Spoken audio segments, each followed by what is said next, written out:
Miércoles 7 de mayo, miércoles de la tercera semana de Pascua. Ha sido el libro de los Hechos de los Apóstoles el que nos va a acompañar como primera lectura en todo este tiempo.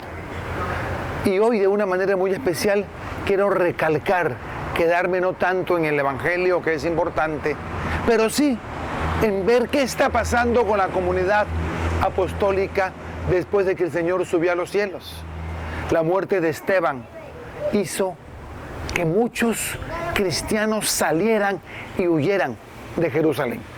La muerte de Esteban hizo que todos los cristianos abandonaran Jerusalén y se desperdigaran sobre todo por Judea y por Samaria.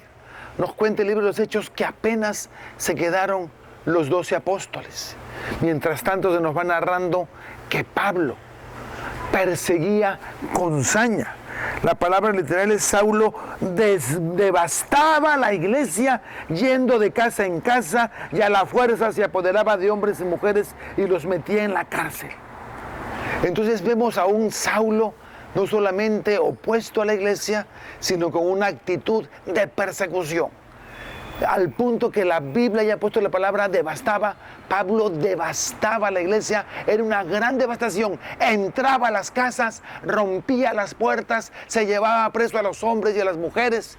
Y eso hizo que entonces todos los cristianos que había en Jerusalén prefirieran huir. Se fueron para Damasco, se fueron para muchas partes. Y Pablo seguía devastando, apenas quedaban los apóstoles allí. Vemos cómo el intento de perseguir a la iglesia no hace más que expandirla, porque por todos los lugares donde iban llegando los apóstoles iban predicando la palabra de Dios.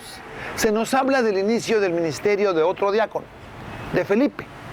Se nos dice de Felipe que el Espíritu Santo le dice que vaya para el camino al mar, y entonces Felipe va para allá, y entonces era un hombre que hacía muchos signos, que hacía muchos prodigios, que sus palabras y sus obras eran tan claras que aún se dice que muchos poseídos salían los malos espíritus lanzando gritos y muchos enfermos quedaban curados. Y había una gran alegría en toda la ciudad. Vemos pues que en la iglesia se está presentando la expansión de los cristianos que salen huidos por la persecución. Se reanuda con fuerza la persecución contra los cristianos y la figura de otro cristiano, ya no de Esteban que ha muerto, sino de Felipe, empieza a aparecer en escena. La persecución siempre ha sido parte de la iglesia. La persecución que ha tenido como fin acabarla, no ha hecho más que reforzarla, no ha hecho más que fortalecerla, no ha hecho más que llenarla de gracia y de fuerza. Ya vimos que Jesucristo lo había advertido en Juan 15:18 cuando dice: si el mundo los aborrece, sepan que a mí me aborreció entre ustedes. Si fueran del mundo, el mundo los amaría. Pero porque no son del mundo, por eso el mundo los aborrece. Sepan que el siervo no es mayor que su Señor. Si a mí me han perseguido, a ustedes también lo perseguirán. Si han guardado mi palabra, también guardarán la vuestra. Jesús en el Evangelio de hoy nos dice: todos los que el Padre me confía vendrán a mí, y al que venga a mí no lo rechazaré. La voluntad del que me envió es que no deje que se pierda ninguno de los que Él me dio.